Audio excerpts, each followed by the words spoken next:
डरावनी रातें YouTube channel पर आपका स्वागत है। भूत प्रेत पिशाच और शैतानों की रोमांचक कहानियां आपको इस चैनल पर सुनने को मिलती हैं।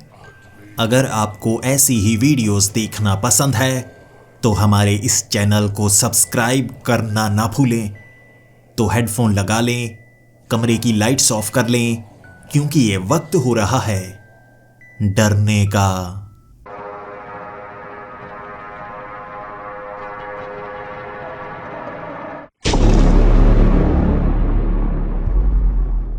इस खाली सड़क पर जिस तरह मैं चला जा रहा था, थोड़ी थोड़ी मुझे घबराहट हो रही थी और थोड़ा थोड़ा मन में उतावलापन भी था। सोच रहा था ये काम मुझे मिलेगा या नहीं, और ऐसी सुनसान जगह क्या मेरे साथ कोई मजाक तो नहीं किया गया। लेकिन कॉल तो मैंने सही जगह ही लगाई थी, और वहां पर जो बोल रहा था सुपरवाइजर अरविंद, उसने कहा था तुम यहां पर पहुंच जाना। अब मैं क्या ही करूं। अब किसी ने ऐसे ही नंबर दे दिया कि वहां पर जॉब है, तो मैं सीधा उस तरफ बढ़ निकला हूं।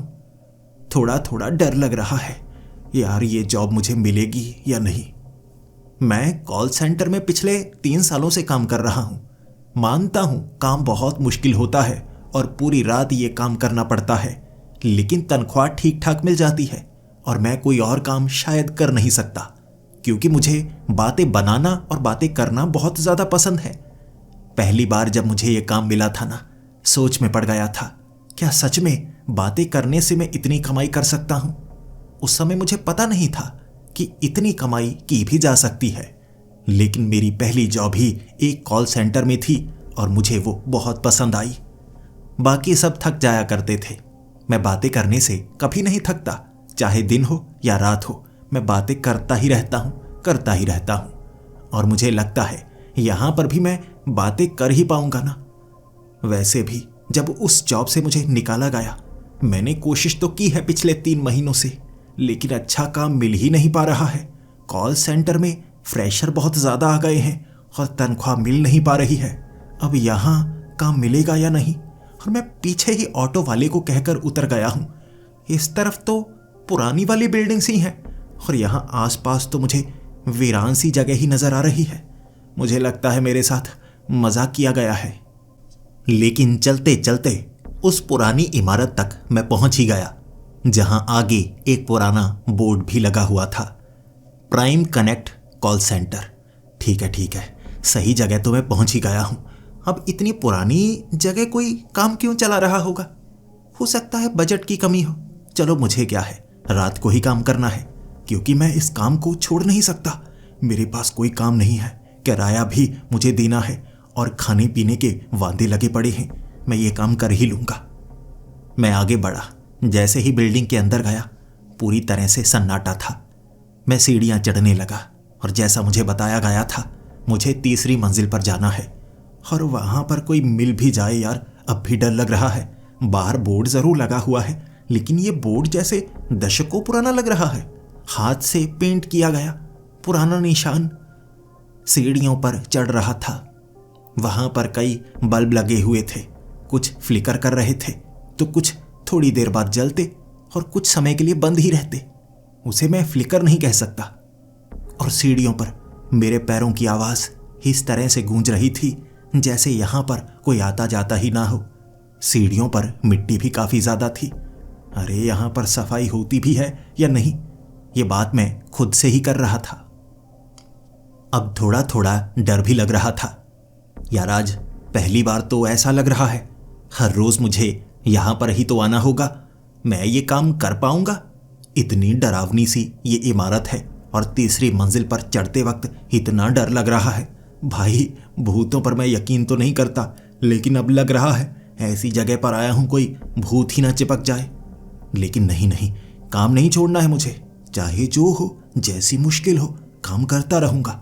लेकिन इस जगह से जल्दी ही निकल जाऊंगा मैं। 2-4 महीने बस यहां पर काम करूंगा। उसके बाद मेरे दोस्तों ने कहा तो है कि कोई ना कोई तो कॉल सेंटर छोड़ ही देता है समय समय पर तंग आकर। बस किसी ऐसी जगह दोबारा फिट हो जाऊंगा। अब इस जगह कुछ समय तो मुझे निकालना ही होगा। ऐसे खुद से ही बातें करते करते सीढ़ियां चढ़ता जा रहा था मैं, और कब तीसरी मंजिल आ गई मुझे पता ही नहीं चला। नीचे देखा मैंने, ठीक है, पहुंच गया हूं। तो ये है तीसरी मंजिल। भाई कोई बोर्ड नहीं लगा है, कुछ नहीं है, मिट्टी किस तरह से जमी हुई है, यहां कोई काम करता भी है या नहीं, ये देखने के लिए थोड़ा आगे बढ़ा था मैं। तभी मुझे दरवाजे के आगे एक कुर्सी और टेबल पास में रखे हुए एक आदमी नजर आया, जिसने मुझे देखते ही मेरे नाम से मुझे पुकारा। अभय, तुम अभय ही हो ना? मैंने सर हिलाते हुए कहा, जी जी, आप अरविंद हैं? उसने कहा, हाँ, तुमने मुझे ही कॉल लगाई थी और तुम्हारा चुनाव हो ही चुका है। मैंने बात कर ली थी, तुम सीधा काम शुरू कर सकते हो। इस दरवाजे को खोलकर अंदर चले जाओ, लेकिन यहाँ पर कुछ नियम है, उन नियमों का पालन करना होगा, ठीक है ना? मैंने कहा, ठीक है जी, बिल्कुल, आप बताइए क्या नियम है? उसने कहा, 3 बजे के बाद कोई कॉल नहीं उठाना। देखो, काम तो रात भर का है, लेकिन एक बात मैं साफ साफ बताता हूँ, 3 बज जाएं उसके बाद फ़ोन मत उठाना। मैंने हामी में सर हिलाया और उसके बाद दरवाज़ा खोलकर मैं अंदर चला गया।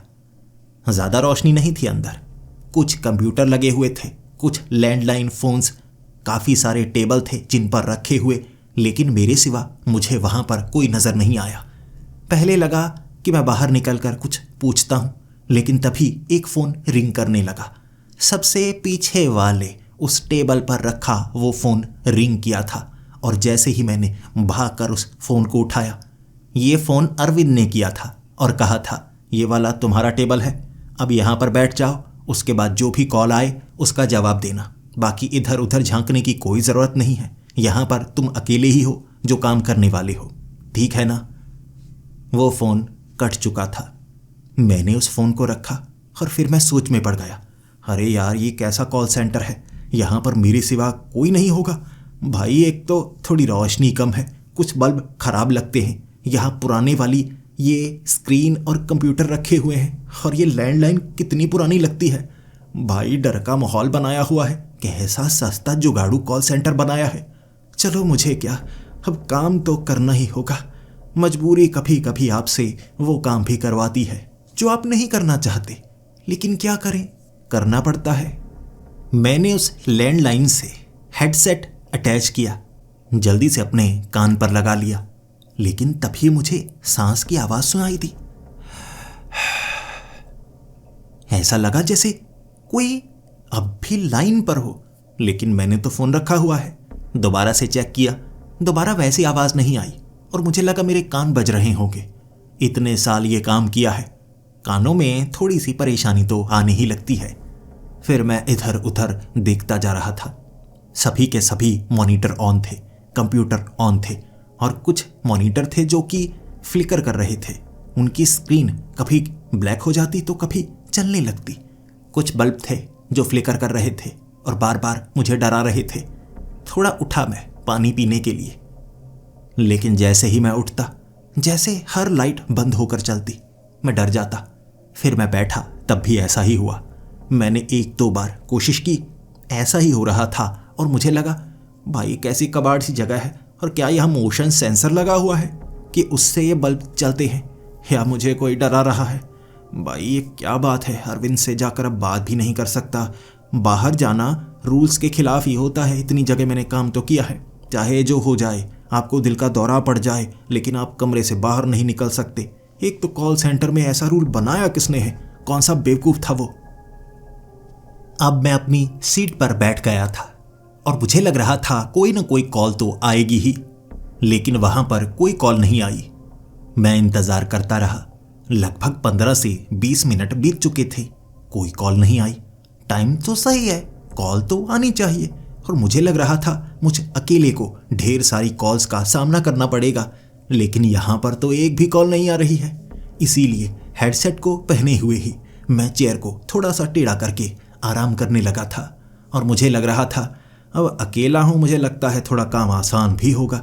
शायद ये ऐसी कंपनी है जो ज़्यादा चलती भी नहीं होगी और मुझे थोड़ा कम ही काम करना पड़ेगा। लेकिन जब मैं ये सोच रहा था, अचानक फ़ोन रिंग करने लगा। जल्दी से मैंने फ़ोन कनेक्ट किया और उसके बाद मैं बड़े प्यार से बोल रहा था, प्राइम कनेक्ट में आपका स्वागत है। और तभी एक औरत जो बहुत ज्यादा डरी हुई थी। ऐसा लग रहा था किसी चीज से उसे खौफ हो और वो चीज उसके सामने हो। वो बार बार डरते हुए कई बार बोली, मुझे यहां नहीं होना चाहिए था, मुझे यहां नहीं होना चाहिए था, वो आ रहा है, वो आ रहा है। कई बार उसने ये लाइन दोहराई और मैं उसको कह रहा था, जी देखिए घबराइए मत, बताइए आपको क्या परेशानी है। लेकिन तभी फोन कट गया। मैं सोच में पड़ा हुआ, अरे यार ये तो इमरजेंसी कॉल लगती है, अब यहाँ इमरजेंसी कॉल का सामना भी करना पड़ेगा। मुझे ज़्यादा कुछ बताया भी नहीं गया, मुझे लगा खुद ब खुद सब कुछ समझ में आ जाएगा। लेकिन अब चेक करता हूँ, लॉग्स चेक करता हूँ, ये फ़ोन कहाँ से आया, दोबारा कॉल लगाने की कोशिश करता हूँ, मदद तो करनी ही होगी ना। मैंने जैसे ही सामने कंप्यूटर में कॉल लॉग्स चेक किए, कोई कॉल लॉग था ही नहीं। ऐसा कैसे हो सकता है, अभी तो फ़ोन आया था भाई, जल्दी से शो हो जा, मेरे लिए परेशानी बढ़ सकती है। उस औरत को इमरजेंसी थी और मैं उसे कॉल लगा नहीं पा रहा क्योंकि नंबर सामने रिफ्लेक्ट कर ही नहीं रहा। ये क्या परेशानी है यार। लगभग 2 से 4 मिनट तक मैं इंतज़ार करता रहा, लेकिन कॉल लॉग शो ही नहीं हुआ। इसीलिए वहीं पर बैठा बैठा थोड़ा सा मायूस हो गया। फिर मैं सोचने लगा, इसमें मेरी क्या गलती भाई, उनका सिस्टम ही पुराना है, सही से काम करता ही नहीं, तो इसमें मेरी कोई गलती नहीं है। या ऐसा तो नहीं किसी ने मेरे साथ प्रैंक किया है, ये भी मुझे थोड़ा तो जानना ही होगा। अचानक फिर से मेरे हेडसेट में वही आवाज़ आने लगी, मुझे यहाँ नहीं होना चाहिए था, मुझे यहाँ नहीं होना चाहिए था, वो आ रहा है, वो आ रहा है। मैं डर गया, अरे कौन बोला। लेकिन तब मैंने चेक किया, हेडसेट में रिकॉर्ड बटन ऑन था और अब बार बार वो कॉल प्ले हो रही थी, यानी जो पहले उसने कहा वो प्ले हो रहा था, लेकिन इसमें मेरी आवाज़ नहीं थी। यानी मेरा माइक काम नहीं कर रहा भाई, और ये बार बार प्ले क्यों हो रहा है। मैं बटन तो दबा नहीं रहा, तो ये अपने आप चले कैसे जा रहा है। मैंने हेडसेट उतारे, कंप्यूटर को चेक किया, लेकिन वो हेडसेट मुझे खराब लग रहे थे, इसीलिए मैंने उन हेडसेट को रिप्लेस करने के बारे में सोचा। आसपास कई टेबल थे, कई कंप्यूटर पड़े हुए, कई हेडसेट पड़े हुए थे। उनमें से एक हेडसेट को मैंने उठाया और अपने कंप्यूटर के साथ कनेक्ट कर दिया। उसके बाद अपने कानों में लगाया और दोबारा प्ले का बटन मैंने दबाया, और अब फिर से वो आवाज़ मुझे साफ सुनाई दे रही थी। और मैंने अब उसे पॉज करने की कोशिश की, लेकिन बार बार रिपीट पे वो कॉल की बातें चले जा रही और कुछ समय बाद अपने आप बंद हो गई। इसके बाद मैंने नए हेडसेट्स को चेक किया, रिकॉर्ड अच्छे से हो रहा था, तो मुझे खुशी हुई। कुछ समय मैंने इंतज़ार किया और उसके बाद फिर से फ़ोन रिंग हुआ। मैंने जल्दी से कॉल अटेंड की और सामने से एक आदमी ने सीधा बोलना शुरू कर दिया, मुझे कुछ बोलने तक नहीं दिया। उसने साफ साफ कहा, तुम यहाँ पर अकेले नहीं हो, पीछे मत घूमना। ये कहकर उसने फ़ोन काट दिया और मेरे शरीर के अंदर जैसे बहुत ज़्यादा खौफ फैल चुका था। ठंड लगने लगी, क्योंकि ये एक प्रैंक भी हो सकता है, लेकिन जैसे कोई मेरे सामने खड़ा होकर मुझे कह रहा हो कि पीछे मुड़कर मत देखना। और जब कोई आपको कुछ ऐसा कहे, वो काम आप ज़रूर करते हैं। और मैंने पीछे मुड़कर देखा, लेकिन पीछे कोई नहीं था। एक कमाल की चीज़ हुई, बिल्कुल पीछे एक ट्यूबलाइट लगी हुई थी। जैसे ही मैंने पीछे मुड़कर देखा, कोई नज़र नहीं आया। इतने में वो ट्यूबलाइट फ्लिकर हुई, इकलौती वही ट्यूबलाइट फ्लिकर हुई थी और कुछ भी नहीं। और एक टक की आवाज़ आई। बटन बिल्कुल सामने लगे हुए थे, ऐसा महसूस हुआ जैसे किसी ने बटन दबाया हो, लेकिन वहाँ पर तो कोई खड़ा नहीं था, कोई मौजूद नहीं था। जल्दी से चलकर मैं वहाँ पर गया, बटन को देखा, वो बटन थोड़ा लूज था। उसके बाद थोड़ा डर कम लगा। पहले तो मुझे लगा भाई किसी ने बटन दबाया और वो मुझे नज़र नहीं आया, लेकिन अब लगा ये बटन ही लूज है। लेकिन फिर वो कॉल, आखिर किसी ने मेरे साथ ऐसा मजाक क्यों किया। यार विन तो नहीं, मैं एक बार कॉल लॉग चेक करता हूँ। जल्दी से मैं कंप्यूटर पर गया, उसके बाद कॉल लॉग चेक करने लगा और वहाँ पर कॉल लॉग मौजूद था। इस बार एक खास नंबर से फ़ोन आया था और रिकॉर्ड कंप्यूटर में था। तसल्ली हुई, हे भगवान ये अच्छी बात है, अब जो भी कॉल आएगी मैं तो अच्छे से अटेंड करूँगा और नंबर भी इसमें आ जाएगा। अब गलती की कोई गुंजाइश नहीं है। बाद में चेकिंग भी हो सकती है, ऑडिट होगी और उसमें मैं गलती दिखाना नहीं चाहता। मैं दोबारा सीट पर बैठा हुआ था, अब उस मॉनिटर को झांक रहा था। तभी मुझे एक तरफ एक परछाई सी नजर आई। वहां पर कई कैबिन बने हुए थे और एक कैबिन के दरवाजे पर कांच लगा हुआ। अंदर थोड़ा धुंधला नजर आता था और अंदर लाइट जल रही जो कि फ्लिकर नहीं कर रही थी। मुझे ऐसा महसूस हुआ जैसे एक परछाई एक तरफ से गुजरी हो, जैसे अंदर कोई मौजूद हो। ऐसा तो नहीं यहाँ पर मेरे सिवा भी कोई मौजूद है जो मुझे देख रहा है, मेरे साथ मजाक भी कर रहा है। देखता हूँ, चेक करता हूँ। जल्दी से मैं उस कैबिन में गया, लेकिन उसका दरवाज़ा खोलना मेरे लिए काफ़ी परेशानी वाला था, क्योंकि दिल की धड़कन बड़ी तेज थी। सोच रहा था कहीं कोई चोर हुआ तो, अंदर कोई छिपा हुआ तो, मुझ पर हमला कर दिया तो। क्या मुझे अरविंद को बताना चाहिए? अरे नहीं नहीं, ऐसा मैं 100% भी नहीं कह सकता कि किसी को देखा है, बस हल्का सा महसूस हुआ है। मैंने एक झटके में उस दरवाजे को खोला। दरवाजे को खोलते ही मैंने अंदर झांका, लेकिन अंदर कोई नहीं था।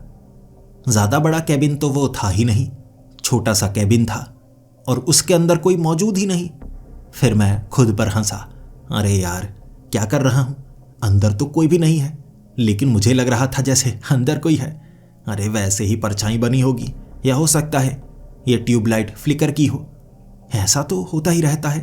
एक तो पुराना सा कैबिन, पुरानी सी बिल्डिंग, सब कुछ पुराना पुराना सा है और वैसे भी लाइट काफी कम है, तो ऐसे भ्रम तो होंगे ही। पहली रात है ना, वैसे भी मैं थोड़ा सा डरा हुआ हूं। आगे से ऐसा नहीं होगा, कोई बात नहीं है। अपने टेबल पर जाकर मैं बैठ गया और उसके बाद इंतजार करने लगा कि फिर से कोई कॉल आएगी। लेकिन मन ये भी कह रहा था कि उस आदमी से दोबारा बात करूं, क्या मुझे उसको कॉल लगानी चाहिए? नियम तो ये है कि हमें यहाँ पर जो लिस्ट दी जाती है ना, उसके अनुसार ही हमें कॉल लगानी पड़ती है। ऐसे अपनी मर्जी से कॉल नहीं लगा सकते। नंबर सामने है, लेकिन ये कोई प्रैंक कॉल ही लगती है। उसने कोई परेशानी थोड़ी ना बताई है, कोई इमरजेंसी नहीं थी।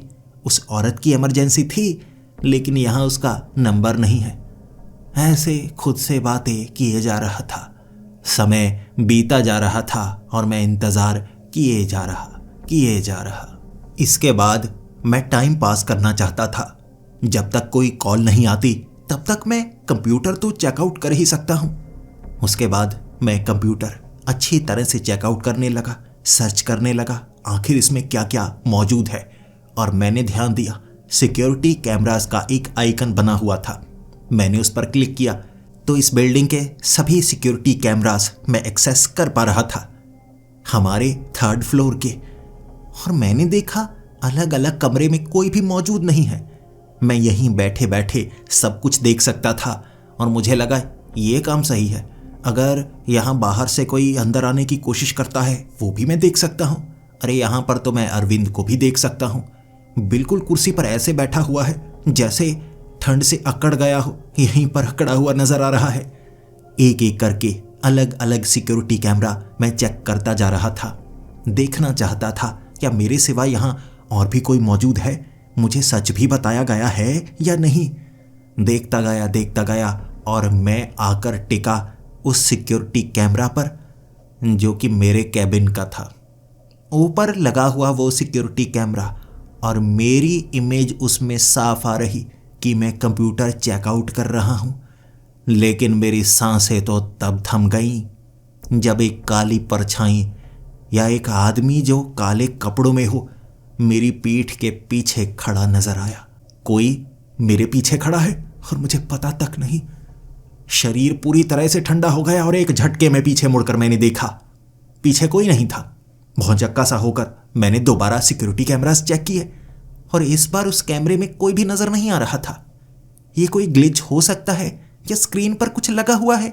मैंने पूरी स्क्रीन को अच्छे से साफ किया और अब मेरी पीठ के पीछे मुझे कोई भी नजर नहीं आ रहा था। लेकिन एक पल के लिए मैं डर तो गया था ना। क्या जगह है यार, डरा कर रख दिया है। पहली बार किसी ऐसी जगह पर आया हूं जहां इतना ज्यादा डर एक ही रात में मुझे लगा हो। अचानक उस कैमरा एंगल में मुझे फिर से पीठ के पीछे कोई नजर आया। मैंने पीछे मुड़कर देखा तो पीछे कोई नहीं था, और ऐसा करने के बाद जब मैं स्क्रीन को दोबारा देखता, उसके बाद स्क्रीन में भी वो गायब हो चुका होता। लेकिन अब मैं पीछे मुड़कर देखने वाला नहीं था। मेरी नज़र तो उस सिक्योरिटी कैमरा के ऊपर ही थी। मैं दोबारा स्क्रीन देखने लगा तो पीठ के पीछे फिर से कोई नज़र आया, लेकिन ये एक ग्लिच था। कुछ समय पहले कोई नज़र आता, फिर से 1-2 सेकंड में गायब हो जाता। यानी कि ये एक ग्लिच है, कैमरा शायद खराब ही होगा। इसमें वैसे भी कम ही नज़र आ रहा है, और देखो कैमरे के ऊपर कैसे मिट्टी जमी हुई है। हो सकता है ऊपर मकड़ी का जाला लगा हुआ हो, इस कारण कुछ काला काला सा सामने नज़र आने लगता है। मैं कोई ना कोई रीज़न ढूंढता हूं जब भी कोई घटना होती है। बेवजह डरना मुझे भी पसंद नहीं, इसीलिए मुझे लगा या तो मकड़ी का जाला होगा, या कंप्यूटर में कोई ग्लिच होगा, या ये कैमरा ही खराब होगा। इसी कारण देखो तो सही, बार बार ये सब हो रहा है। मैं देखता गया और अचानक आंखों में नींद भरने लगी थी, क्योंकि कोई कॉल भी नहीं आ रही थी। इसीलिए टांगे उस टेबल के ऊपर रखकर इसी तरह से मैं बैठा रहा। इसके बाद अचानक जब फोन रिंग हुआ, मेरी आंखें खुल गई। मैंने हेडसेट एक तरफ रखा हुआ था, जल्दी से उसे पहना और कॉल को अटेंड किया। लेकिन सामने से ऐसा लग रहा था जैसे कोई जंगल में बोल रहा हो। ढेर सारी टिड्डों की आवाज़ें थीं, ढेर सारे जानवरों के चिल्लाने की आवाज़ें आ रही थीं। शांति नहीं थी, और जो बोल रहा था बड़ा सहमा सा बोल रहा। इससे पहले कि मैं कुछ कह पाता, मैं स्तब्ध सा रह गया था, और सामने से एक आदमी ने बोलना शुरू किया। बहुत देर हो गई है अभय, अब तो बहुत देर हो गई है। तुमने इतनी देर क्यों की? तुम्हें यहां से पहले चले जाना चाहिए था। इतना कहकर उसने फोन काट दिया। मैं घबरा सा गया। उसे मेरा नाम कैसे पता? मैंने तो अपना नाम किसी को नहीं बताया, और इस जॉब पर मेरा ये पहला दिन है। फिर मैंने जो स्क्रीन पर नंबर आ रहा था, दोबारा उस पर कॉल लगाई। किस्मत की बात थी कि इस बार नंबर आ गया। एक तो इस कंप्यूटर में कुछ खराबी है, कई बार नंबर नहीं आता, लेकिन चलो इस बार तो लग गया ना। मैं दोबारा कॉल लगा रहा था। आखिर ये कौन है? कौन से जंगल से फोन लगाया है मुझे? लेकिन फोन रिंग करता गया, लेकिन कोई उठा नहीं रहा था। 5 मिनट तक मैं कोशिश करता गया, आखिर उससे दोबारा बात करूं, लेकिन बात कर नहीं पा रहा था। इसीलिए मुझे बेचैनी सी होने लगी थी। इस बार मैंने बार बार कोशिश की। हेडसेट मैंने नीचे उतार दिए, आवाज़ थोड़ी ऊंची कर दी ताकि मुझे पता चल जाए अगर वो आदमी फ़ोन उठाए। लेकिन लैंडलाइन रिंग की आवाज़ आ रही थी, जैसे किसी कैबिन में कोई फ़ोन रखा हो। काफ़ी दूर थोड़ी थोड़ी आवाज़ आ रही, और मुझे पता नहीं क्यों लगा कि ये वही लैंडलाइन तो नहीं जहाँ पर मैं फ़ोन लगा रहा हूँ। तभी मैंने एक तरफ से फ़ोन को डिस्कनेक्ट किया तो रिंग करना फ़ोन ने बंद कर दिया। यहाँ से मैं कॉल लगाता और दूर कहीं आवाज़ आती, यहाँ मैं फ़ोन काटता, आवाज़ बंद हो जाती। मुझे महसूस हुआ जैसे मैं फ़ोन लगा रहा हूँ तो यहीं कहीं रिंग कर रहा है, लेकिन ये आवाज़ बाहर से नहीं आ रही। ऐसा नहीं हो सकता कि अरविंद फ़ोन लगा रहा हो, क्योंकि मैं कैमरे में साफ चेक कर पा रहा था। मैंने वही सिक्योरिटी कैमरा खोला हुआ था जो बाहर लगा था, जिसमें अरविंद साफ नजर आ रहा। फिर मैंने टटोलना शुरू कर दिया। यहाँ पर कई कैबिन बने हुए थे, कई लॉकर रूम बने हुए थे। तीसरी मंजिल इतनी ज़्यादा बड़ी थी कि यहाँ ढूंढते ढूंढते पीछे वाले हिस्से में पहुंचा, जहाँ से मुझे महसूस हुआ था कि फ़ोन शायद इसी जगह से रिंग कर रहा होगा। मैं बहाना लगा दूंगा कि मैं तो बाथरूम में गया था, अगर पीछे कोई अलग फ़ोन आ गया तो। लॉकर रूम को खोला मैंने और उसके अंदर रखा वो लैंडलाइन फ़ोन। चेक किया मैंने, उस पर दोबारा कॉल लगाई और उसके बाद मेरा फ़ोन रिंग करने लगा। और जान गया मैं, किसी ने यहाँ से फ़ोन लगाया था, लेकिन यहाँ मेरी सिवा कोई मौजूद नहीं है। ऐसा कैसे हो सकता है? ये कोई प्रैंक है या चल क्या रहा है? लेकिन अब मैं सुबह होने से पहले यहाँ से बाहर भी नहीं निकल सकता। क्या मुझे अरविंद से बात करनी चाहिए? लेकिन इससे पहले कि मैं उस टेबल से निकलकर उस कैबिन से बाहर आकर अपने टेबल पर बैठता, मैंने उसी लैंडलाइन के पास रखी एक साफ फाइल देखी। क्योंकि पूरे कैबिन में बहुत ज़्यादा मिट्टी थी, लेकिन वो फाइल पूरी तरह से साफ थी और वो फ़ोन भी साफ था। यकीनन किसी ने यहीं से फ़ोन लगाया है और उसने ये फाइल भी पकड़ी हुई होगी, क्योंकि ये भी साफ है और यहाँ कोई मौजूद तो है नहीं। तो इस फाइल को मैं उठा लेता हूँ, जिसकी होगी मांगने के लिए मेरे पास आएगा ज़रूर। मैं उस फाइल को उठाकर अपने ही उस टेबल पर आकर बैठ गया। थोड़ी देर तक बेचैनी धीरे धीरे कम हुई तो मुझे लगा मुझे उस फाइल को देखना चाहिए। मैंने उस फाइल को खोला और कमाल की बात थी, उसमें लॉग्स थे, यानी कि जानकारी, कौन कौन यहाँ पर काम कर चुका है और इससे पहले यहाँ इस कॉल सेंटर में कौन काम करता था। कभी यहाँ पर एक से ज़्यादा कॉलिंग करने वाले लड़के या लड़की थे ही नहीं। और इससे पहले वाले लॉग में अभय, और उससे पहले अभय, उससे पहले भी अभय, अरे इस पेज पर भी अभय। यहाँ जितने भी लोगों ने काम किया, ये संयोग है कि हर किसी का नाम अभय ही होता है। उस फाइल ने मुझे इतना ज़्यादा डरा दिया, मुझे लगा यहाँ गड़बड़ चल रही है। मैं अरविंद से बात करूँगा, नियम जाए भाड़ में, मुझे अरविंद से बात करनी ही होगी। मैं जल्दी से उस दरवाजे को खोलकर अरविंद के सामने खड़ा हो गया और कहने लगा, यहाँ चल क्या रहा है? कॉल तो कम ही आती है, लेकिन डराने वाली बातें तो बहुत ज़्यादा हो रही हैं। वहाँ अंदर से ही फ़ोन लगाए जा रहे हैं मुझे, एक बार तो मैंने चेक भी किया है। अरविंद ने कहा, समय कितना हुआ है? मैंने कहा 4 बज गए हैं। अरविंद ने कहा, तुम्हें कहा था ना 3 बजे के बाद किसी फ़ोन को मत उठाना। आखिरी वाला फ़ोन कितने बजे उठाया तुमने? मैंने कहा 3 बजे के बाद ही होगा, कुछ समय पहले ही फ़ोन आया था। अरविंद ने कहा, 3 बजे के बाद फ़ोन नहीं उठाना था, साफ साफ बताया तो था मैंने, नियम छोटा ही तो था। मैंने कहा, भाड़ में जाए नियम, मैं यहाँ नहीं रुकना चाहता। एक तो काम समझ में नहीं आ रहा, तुमने कुछ खास बताया नहीं, तुम इतने सख्त थे, मैं डर कर सीधा अंदर चला गया कि कुछ समय बाद किसी न किसी से पूछ लूँगा। अंदर कोई नहीं है, खाली पड़ा है, और खाली के अंदर से भी कोई प्रैंक कॉल्स कर रहा है। ये चल क्या रहा है? सीसीटीवी कैमरे अच्छे से काम नहीं करते, मैं जा रहा हूँ। ये कहकर मैं सीढ़ियों की तरफ बढ़ा था, लेकिन वहाँ पर सीढ़ियाँ मौजूद ही नहीं थी। दीवार, यहीं से तो आया था मैं, सीढ़ियाँ कहाँ गई? पीछे से अरविंद ने कहा, सीढ़ियाँ अब मौजूद नहीं है, देखो मेरे पास आओ, तुम्हें कुछ बताना है।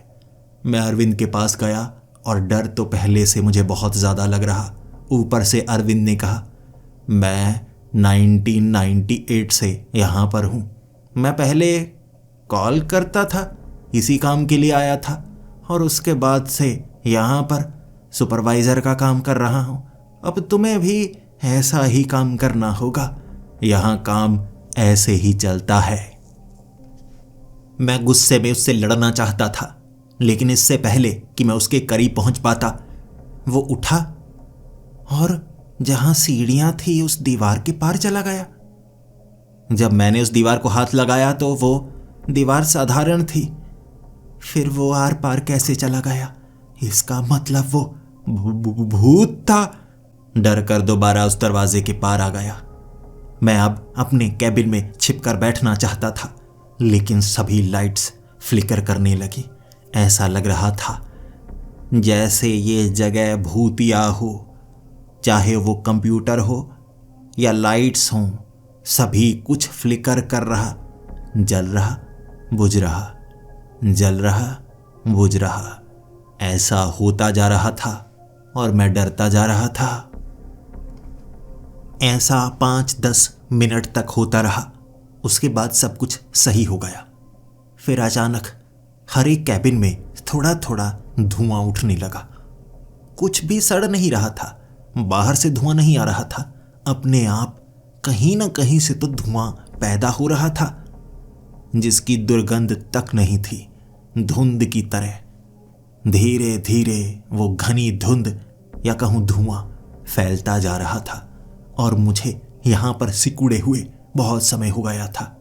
इंतज़ार कर रहा था कब दिन होगा, क्योंकि ये कांच की खिड़कियाँ तो लगी हुई थी, लेकिन बाहर अंधेरा था, और जिस जगह पर ये इमारत बनी हुई थी आसपास कोई स्ट्रीट लाइट्स भी नहीं थी।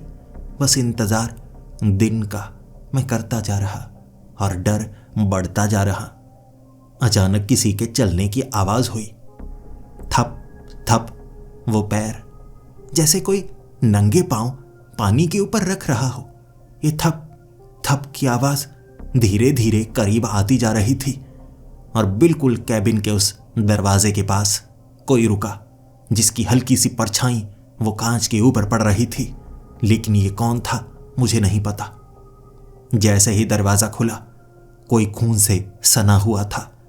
मैं चेहरा देख तक नहीं पाया क्योंकि गाढ़ा खून था। चेहरा खून से सना हुआ और पैरों से नीचे टपक रहा वो खून। मैंने आंखें बंद की और चीखा, इतनी जोर से चीखा कि वो आंखों के सामने से कब गायब हो गया या कहूं भाग गया पता नहीं चला। मैंने आंखें खोली तो वो सामने नहीं था। तब मुझे लगा अगर मैं यहां पर बैठा रहूंगा हो सकता है मेरे साथ कुछ बेहद बुरा हो जाए। मुझे यहां से भागने की कम से कम एक कोशिश तो करनी चाहिए। दोबारा उस दरवाजे के पार जाने की कोशिश करता हूं। जल्दी से भागा मैं। अब दरवाजा खोलना चाहता था, लेकिन अब यहां से बाहर निकलने के लिए उस दरवाजे को खोलने की मेरी कोशिश नाकाम हो रही, जैसे बाहर से किसी ने ताला ही लगा दिया हो। मैं सीढ़ियों तक पहुंचूंगा तभी तो नीचे उतर पाऊंगा। तीसरी मंजिल पर हूं, क्या करूं मैं? यही सोचता रहा। दरवाजा तोड़ने की कोशिश भी नाकाम हुई तो फिर से अपने कैबिन में जाकर सिमट चुका था और फिर से इंतजार कर रहा समय का। बुरा समय है रात का, बीत जाएगा। घड़ी एक जगह रुक चुकी थी। 3:33 घड़ी रुकी हुई। मैंने अपनी कलाई पर लगी वो घड़ी भी चेक की, वो भी रुकी हुई। धुआं और ऐसा माहौल जैसे मैं किसी ऐसी जगह पर हूं जहां से जिंदा बाहर जाना मेरे लिए असंभव होगा। मुझे लगा मैं सिक्योरिटी कैमरास की पुरानी फुटेज चेक करता हूं ना कुछ पता तो लगेगा। अंदर आता हुआ मैं खुद को देख सकूंगा, बाहर जाने का कोई रास्ता भी होगा। इसके बाद मैं उस कंप्यूटर में चेक करने लगा पुरानी फुटेज। मुझसे पहले कोई ना कोई तो यहां पर काम करता होगा, पिछली कुछ रातों की फुटेज। लेकिन यहां पूरी तरह से सन्नाटा, ना कोई आता था ना कोई जाता था। तभी तो यहां पर इतनी ज्यादा मिट्टी है, बाहर भी मिट्टी थी। 1 साल पुरानी फुटेज चेक की और मैं हैरान था कितनी बड़ी हार्ड ड्राइव लगी होगी। कई सालों की फुटेज इसमें मौजूद थी, कैमरे भी तो पुराने हैं। 1 साल पुरानी फुटेज और आज के ही दिन मैं देख पा रहा था कोई यहां पर काम कर रहा था। लेकिन हैरान हुआ, उसका चेहरा मुझसे कितना ज्यादा मिलता था, जैसे ये मैं ही हूं। मैं तो यहां पहले कभी नहीं आया और पिछले साल तो मैं उस दूसरी कंपनी में काम करता था ना। उससे पहले की फुटेज मैंने चेक की। जितनी भी फुटेज थी, सिर्फ एक ही इंसान यहां पर घूमता हुआ नजर आ रहा, डरा हुआ, भागता हुआ, धुंध में बैठा हुआ, सिकुड़ा हुआ। बस मैं। पिछले साल, इस साल, उससे पहले और उससे भी पहले सिर्फ मैं और सिर्फ मैं और कोई नहीं। अरविंद की कुर्सी पर बैठा हुआ भी सिर्फ मैं ही नजर आ रहा था, जबकि उस कुर्सी पर तो मैं कभी नहीं बैठा था। सिक्योरिटी फुटेज को क्यों देखा मैंने? ये क्या देख लिया? मैंने उस कंप्यूटर को पीछे की तरफ फेंक दिया। वो मॉनिटर पीछे गिरा और टूट गया और उससे धुआं निकलने लगा। धुआं तो पहले ही बहुत ज्यादा था, अब और ज्यादा धुआं होने लगा था। इसीलिए मैं इस कैबिन से भागा और एक दूसरे कैबिन में टेबल के पीछे छिप गया। बस इंतजार दिन होने का था। रोशनी खिड़की के उस कांच को चीरती हुई अंदर आएगी और उसके बाद यहां सब कुछ दिखना शुरू हो जाएगा और दिन की रोशनी में बचने का तरीका भी पता लगेगा। समय बीत रहा, लेकिन घड़ियों की सुई वहां पर ही टिकी हुई। मुझे लगा, अरे मैं पागल हूं, यहां से फोन भी तो लगा सकता हूं। मैं पुलिस को फोन लगाता हूं, यहां बुरा फंसा हूं, पुलिस को फोन लगाता हूं, पुलिस मेरी मदद के लिए आएगी ना। मैंने फोन उठाया, हेडसेट को अपने कानों पर लगाया, लेकिन फोन लग नहीं पा रहा था। लाइन डेड हो चुकी थी और मुझे पहले ही अंदाजा हो गया था कुछ ऐसा होगा, जैसे यहां मुझे कैद कर लिया गया है, मुझे यहां फंसाया गया है। यहां किस दुश्मन ने मुझे फंसा दिया? क्या उसे दोस्त कहना चाहिए या नहीं? लेकिन सहमे हुए बैठे हुए। 1 घंटा बीत गया, लेकिन दिन होने का नाम ही नहीं ले रहा। धुआं धुआं, धुंध सी। और फिर से जैसे जंगल की आवाजें आने लगी, लेकिन मैं तीसरी मंजिल पर था एक इमारत की। तो मुझे जंगली टिड्डों की आवाज क्यों आ रही थी? घास के अंदर से मेंढक की आवाज क्यों आ रही थी? जैसे जंगल का वातावरण होता है, रात को आ रही आवाजें यहां आ रही थी। और यकीन कीजिए, इससे ज्यादा डरावनी आवाजें कोई नहीं होती। ये अकेलेपन की आवाजें होती हैं, अकेलेपन की, कि आप एक ऐसी जगह पर हैं जहां आपको कोई बचाने नहीं आएगा, और एक शिकारी होगा यहां जो आपकी खून का प्यासा होगा और आपका शिकार कर लेगा, घात लगाकर। ये आभास मुझे आ रहा था और लग रहा था कोई अब मुझे पकड़ लेगा और बना देगा जो दिखाया जा रहा है, एक भूत। अचानक फोन रिंग करने लगा, लेकिन लैंडलाइन तो डेड थी ना। फोन कैसे रिंग करने लगा? मुझे उठाना चाहिए या नहीं? मेरे सामने फोन रिंग कर रहा था, मेरे ही कैबिन का। जैसे जो इस चीज को कंट्रोल कर रहा है उसे पता है मैं किस कैबिन में हूं। तभी नजर पड़ी ऊपर सिक्योरिटी कैमरा पर। अगर मैं सिक्योरिटी कैमरा एक्सेस कर सकता हूं तो कोई दूसरा भी एक्सेस कर सकता होगा ना। उसे पता होगा मैं यहां पर हूं, तभी तो फोन रिंग कर रहा है ना। क्या करूं? मुझे लगता है माफी मांगता हूं, पांव पड़ता हूं, शायद कोई मुझे माफ करके यहां से जाने दे। मैंने फोन उठाया। एक लड़की की आवाज थी और बस वो मुझसे यही पूछ रही थी, क्या तुम जिंदा हो? क्या तुम जिंदा हो? मैंने कांपती हुई आवाज में जवाब दिया, कौन हो तुम? कौन हो तुम? लेकिन उसका सवाल नहीं बदला। उसने कहा, जल्दी बताओ, क्या तुम जिंदा हो? जिंदा हो या मर चुके हो? मेरी समझ में यह सवाल नहीं आ रहा। अगर मैं जिंदा हूं तभी तो बोल रहा हूं ना। अगर मैं मर चुका होता तो कैसे बोलता? यही मैंने उसे कहा, हाँ जिंदा हूं, जिंदा हूं। पागल हो? जिंदा हूं तभी तो बोल रहा हूं। मरा होता तो कैसे बोलता? सामने से उस लड़की ने जवाब दिया, मैं भी मरी हुई हूं, तभी तो बोल रही हूं और पूछ रही हूं, क्या तुम जिंदा हो? अगर तुम जिंदा हो तो मैं तुम्हें यहां से बाहर निकाल सकती हूं। मैं तुम्हारी मदद करना चाहती हूं। मैं नहीं चाहती तुम्हारे साथ वैसा हो जैसा मेरे साथ हुआ। मैंने ठहरी हुई आवाज में कहा, तो कर दो मेरी मदद, मुझे यहां से बाहर निकाल दो। तब उस लड़की ने कहा, इस हेडसेट को कंप्यूटर से निकालो, मैं फिर भी तुमसे बात कर पाऊंगी। मैंने कहा, यह कैसे हो सकता है? अगर मैं इस हेडसेट की तार को कंप्यूटर से निकाल दूंगा तो फिर तुमसे बात कैसे कर पाऊंगा?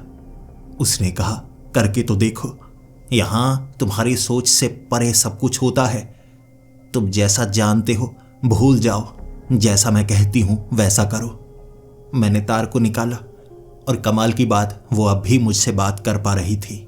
और जैसा उसने कहा था, वो मरी हुई है ना, तभी तो ये कर पा रही है। मैंने हेडसेट कानों पर लगाया हुआ, तार को थोड़ा लपेट दिया। फिर उसने कहा, चलो बाहर, सामने वो जो खिड़कियां नजर आ रही है ना, उसके करीब जाओ। जैसा उसने कहा मैंने वैसा ही किया, उन खिड़कियों के पास चला गया। उसने कहा, एक खिड़की को खोलो और यहां से नीचे देखो, तुम कितनी ऊंचाई पर हो, देखो जरा। मैंने वैसा ही किया। मैंने उस खिड़की से बाहर झांका और देखा जमीन बहुत नीचे थी, मैं बहुत ऊंचाई पर था। और फिर मैंने उस लड़की को कहा, अब क्या करूं? उसने कहा, कूद जाओ, यहां से बाहर निकलने का एक ही रास्ता है, कूद जाओ। यकीन मानो मैं तुम्हारी मदद करूंगी, नीचे नहीं गिरने दूंगी। मैंने उसे कहा, पागल हो? यहां से कूदूंगा तो बचने का कोई चांस नहीं है, कोई नहीं बचा पाएगा मुझे। वो कह रही थी, मुझ पर यकीन करो। लेकिन मैं उस पर यकीन कैसे करता? जानता था मैं, अगर मैंने उस पर यकीन किया तो मैं बचूंगा नहीं, छलांग लगाई तो मैं मारा जाऊंगा। लेकिन वो कह रही थी, तुम्हें छलांग लगानी होगी, यहां से बाहर निकलने का इकलौता रास्ता है और ये रास्ता भी बंद हो जाएगा। मैंने तभी ध्यान दिया, अब भी रात ही थी, इतना समय बीत गया, बाहर रात ही है। और दूर मैंने देखा, दूर दूर तक धुंध ही धुंध थी। मैं कुछ देख ही नहीं पा रहा था, जैसे ये अलग जगह, यहां से बाहर निकलना असंभव हो। मैं खिड़की बंद करके अंदर आ गया और कहने लगा, नहीं नहीं, मैं छलांग नहीं लगाऊंगा। उस लड़की ने कहा, छलांग लगाओ तो बाहर निकल सकते हो, मैं भी ऐसे ही बाहर निकली थी। मैंने कहा, बाहर निकली थी, लेकिन तुमने तो कहा तुम मरी हुई हो। उसने कहा, हाँ हाँ, मरी हुई थी। यहां से बाहर निकलने का कोई और रास्ता नहीं था, ये खिड़की ही थी, तो मैंने खिड़की से छलांग लगाई और उसके बाद मैं हवा में उड़ी। ऐसा लगा जैसे मैं हवा में उड़ रही हूं, लेकिन जब मैं नीचे पहुंची फिर मैं मर गई। तुम भी उड़ सकोगे, मैं तुम्हें बचाने की कोशिश करूंगी। मैंने कहा, तुमने खुद को बचाने की कोशिश की, तुम नहीं बच पाई, तुम मुझे भी मरवाना चाहती हो। नहीं नहीं, मैंने उस हेडसेट को एक तरफ फेंक दिया। उसके बाद एक अलग कैबिन में मैं छिप गया जहां पर कैमरा मौजूद नहीं था। वो कैबिन थोड़ा टेढ़ा था, कैमरा एक तरफ लगा जरूर था, लेकिन अंदर क्या हो रहा है वो नजर नहीं आता था। वहां टेबल को आड़ा खड़ा कर दिया और उसके पीछे छिप गया। इंतजार 1 घंटे तक किया, लेकिन हालात बदल नहीं रहे थे। रात अब भी थी, बाहर निकलने का कोई और रास्ता भी है। अब मुझे ढूंढना था, क्योंकि अगर पूरी रात मैं छिपा रहा तो बाहर तो निकल ही नहीं पाऊंगा। लेकिन जब मेरे कैबिन का दरवाजा किसी ने खटखटाया, मैं तो घबरा गया। मैं चुप ही था, लेकिन बाहर से आवाज आई, अभय, ये तुम हो? ये मैं हूं अरविंद। मुझे लगा तुम्हें डर लग रहा होगा। पहले मैं बाहर गया था एक खास काम के लिए, अब मैं आ गया हूं। चलो मेरे साथ, यहां से बाहर जाने का समय हो गया है, बहुत देर हो गई है। तुम्हें इतने समय यहां नहीं रुकना चाहिए। मैं जानता था वो भी एक भूत है, लेकिन पक्का नहीं था। क्या पता मुझे जो नजर आया वो एक भ्रम था, इसीलिए मैंने दरवाजा खोला। अरविंद सामने था, मुस्कुराता हुआ कहने लगा, मजा आया ना? यहां पर बड़ा मजा आता है। बहुत ऐसी चीजें देखने को मिलती हैं जो बहुत ज्यादा डरा देती हैं, लेकिन यहां किसी न किसी को काम तो करना पड़ता है। लेकिन मैं रास्ता दिखा देता हूं बाहर निकलने का। तुम्हें उस खिड़की से छलांग लगाने की कोई जरूरत नहीं है, उस तरह से तुम मारे जाओगे। किसी मरे हुए पर कभी यकीन मत करना। मरे हुए सगे नहीं होते, धोखेबाज होते हैं। वो तुम्हें भी अपने पास बुलाने की कोशिश करते हैं। जैसे कुछ लोग होते हैं ना जो अकेले रहते हैं, वो चाहते हैं कोई उनके पास आए, लेकिन उनका स्वभाव ऐसा होता है, कोई उनके पास आए तो वो उनसे चिढ़ने लगते हैं, फिर भी कोशिश करते हैं कोई उनके पास आए। ऐसे ही मुर्दे होते हैं, वो चाहते हैं कोई मरे और मरकर उनके पास आए। मुर्दों पर यकीन मत करना। चलो मेरे साथ, बाहर जाने का समय हो गया है। मैं अरविंद के पीछे पीछे चलने लगा। वो मुझे खिड़की के पास लेकर आया और कहने लगा, देखो रास्ता थोड़ा मुश्किल ही है, जाना तो खिड़की से ही पड़ेगा। मैंने रस्सी लगा दी है, 3 मंजिल नीचे लटक कर उतरना पड़ेगा। तुम्हारा शरीर तगड़ा है, मेरा भी तगड़ा है, बड़ी आसानी से तुम उतर सकते हो और मेरी चिंता मत करो, मैं ये काम हर रोज करता हूं। मैंने उससे पूछा, तुम ये काम करते क्यों हो ऐसी मुर्दों वाली जगह पर? उसने कहा, पेट भरने के लिए। पेट भरने के लिए ऐसा काम तो करना ही पड़ता है ना। अब क्या करूं, सुपरवाइजर का काम कभी मिला ही नहीं। इज्जत तो इसी में है, भले ही इज्जत देने वाले जिंदा नहीं है। चलो चलो, रस्सी से लटको, जल्दी नीचे उतरो। मैंने देखी वो पतली सी रस्सी। वो रस्सी मेरा वजन संभाल सकेगी, ये सवाल था अरविंद से, और उसने कहा, डरो मत, इससे मैं बार बार उतरता रहता हूं। पुरानी रस्सी थी, थोड़ी खींच कर देखी, टूटने की कगार पर आ गई और मैंने कहा, नहीं नहीं, मैं नहीं उतरूंगा। इस पर थोड़ा सा वजन डाला तो मैं ऊपर से नीचे गिरूंगा और हालत मेरी वैसी ही होगी, ऊपर से गिरकर मरूंगा। अरविंद ने कहा, नहीं नहीं, ऐसा हो ही नहीं सकता, मेरे साथ ऐसा हुआ लग रहा है तुम्हें? अरविंद ने ये कहा था। मैंने भले ही उसे सामने से देखा था, लेकिन पीछे से नहीं देखा था। जब अरविंद ने अपना सर एक तरफ किया, मुझे लग रहा था कान के पीछे एक निशान है, जैसे खून कान से निकल रहा हो, लेकिन इतनी बड़ी मुसीबत में था, मैंने कोई सवाल किया ही नहीं। लेकिन अब मैंने अरविंद को कहा, अरविंद घूमो, तुम्हारे कान के पीछे क्या है?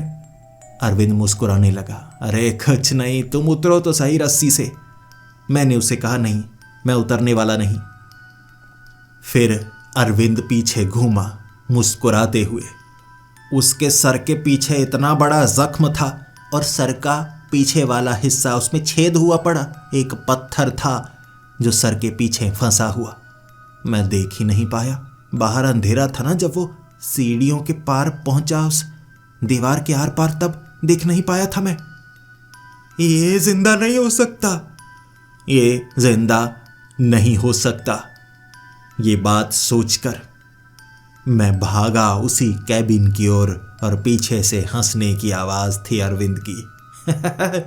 कोई बाहर नहीं निकल पाता, तुम समझ क्यों नहीं रहे? इसी खिड़की से रास्ता है बाहर जाने का। जल्दी करो ना, समय क्यों बर्बाद कर रहे हो? अब समय नहीं है किसी के पास, जल्दी से हमारे पास आ जाओ, यही रास्ता है खिड़की से। मुझे जानबूझकर खिड़की से बाहर छलांग लगाने के लिए कहा जा रहा था और ऐसा मैं करने वाला नहीं। मैं मर जाऊंगा लेकिन ये कोशिश नहीं करूंगा। जब सामने वाला आपको फंसाने की कोशिश करे तो जैसा वो कहता है वैसा नहीं करना चाहिए। समझदारी से काम लेना चाहिए। यहां से बाहर निकलने का कोई और रास्ता तो होगा ही। मैंने वहां पर एक कुर्सी उठाई और उसे दरवाजे पर मारा। दरवाजे पर मारने के बाद वो दरवाजा तो नहीं टूटा, लेकिन मुझे लगा कि और रास्तों की तलाश करनी चाहिए। तो वहां कई स्टोरेज रूम थे। उन स्टोरेज रूम को एक एक करके मैं खंगालता चला गया। वहां आवाजें आ रही थी, मुर्दों की आवाजें। जो मरे हुए वहां कैद होंगे वो मुझे रोकने की कोशिश कर रहे और मैं समझदारी दिखाने लगा। जब डर आप पर हावी होना शुरू हो जाए तब सिर्फ समझदारी ही आपको बचा सकती है। मैंने वही तरकीब लगाई कि जिस जगह जाने से वो रोक रहे हैं मैं तो उसी जगह जाऊंगा, और एक स्टोरेज हॉल जहां कोई भी मुझे जाने नहीं दे रहा, रोकने की कोशिश कर रहे तुम मर जाओगे, वहीं पर जाना मुझे सही लग रहा था। फिर क्या था, मैं सीधा उस दरवाजे को तोड़कर उस हॉल के अंदर चला गया।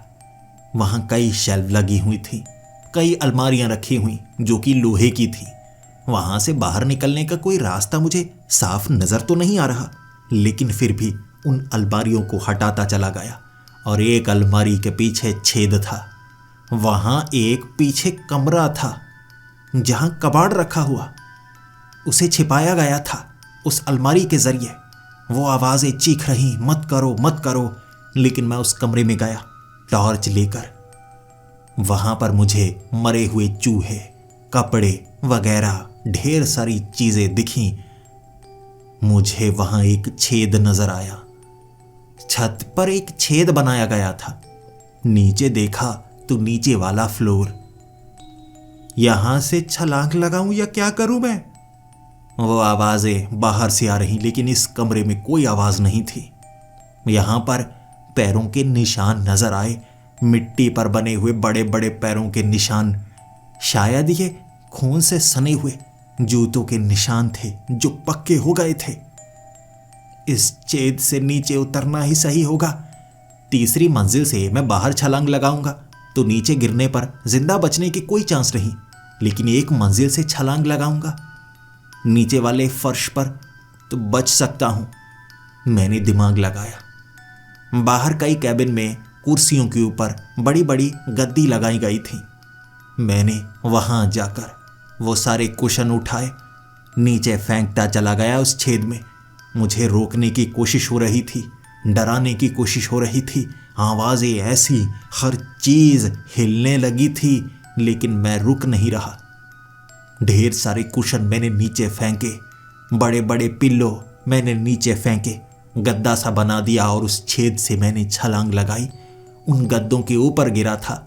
भले ही मेरे कोहनी पर चोट लगी थी, सर पर चोट लगी थी, लेकिन मैं जिंदा था, मैं चल सकता था। और उस छेद से आवाजें आ रही और एक आंखों का जोड़ा, किसी की दो आंखें जो चमकदार थी मुझे नजर आईं। भागा मैं और सीढ़ियों से भागते हुए उस इमारत से दूर निकल गया।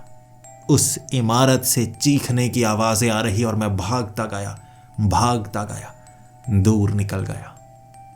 खुद को बचा पाया और घड़ी काम करने लगी थी।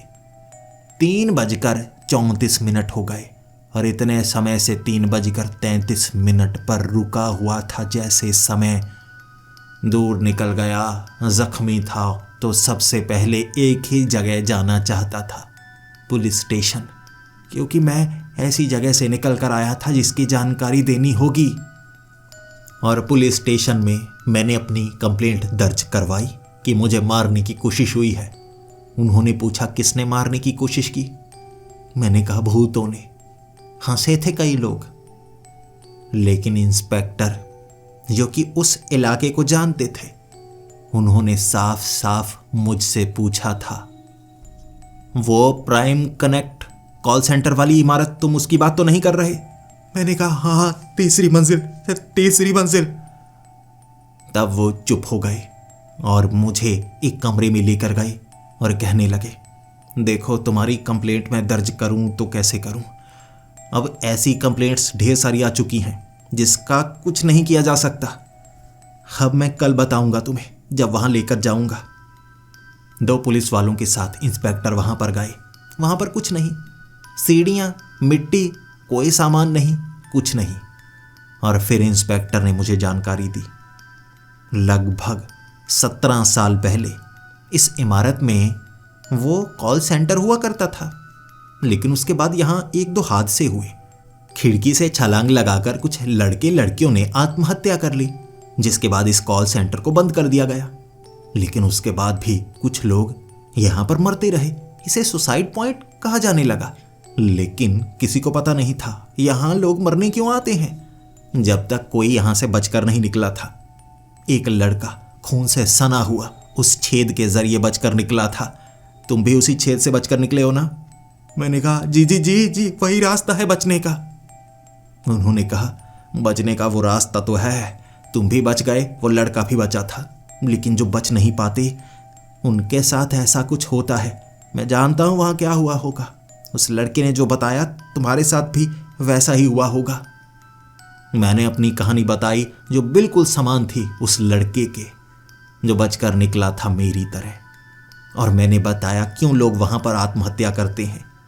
जॉब ढूंढने के लिए वहां पहुंच जाते हैं और वो रात कभी खत्म नहीं होती। बचने का रास्ता बताया जाता है खिड़की से छलांग लगाना, या रस्सी से लटक कर, या और भी रास्ते जो खिड़की से ही दिखाए जाते हैं वो मौत के मुंह में ले जाते हैं, और उनसे लड़कर उस छेद से निकलकर नीचे आना बचने का रास्ता होता है। मैंने इंस्पेक्टर को कहा इस जगह को बंद क्यों नहीं किया जाता?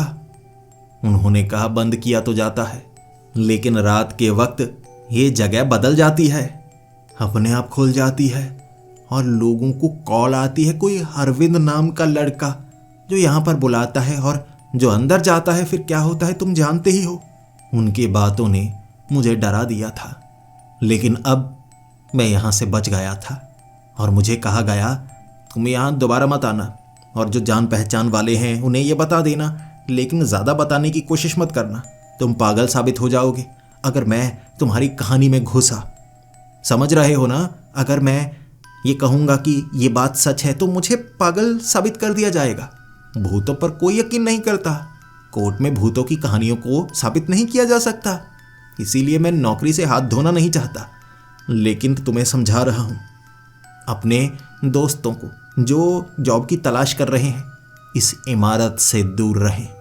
उन्हें बता देना मैं बच गया और उसके बाद से रात को काम करना ही छोड़ दिया। रात का अंधेरा ऐसा ही होता है, ऐसी ताकतों को जगा देता है।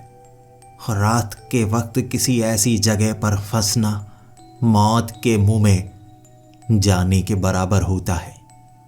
आप भी सतर्क रहिए।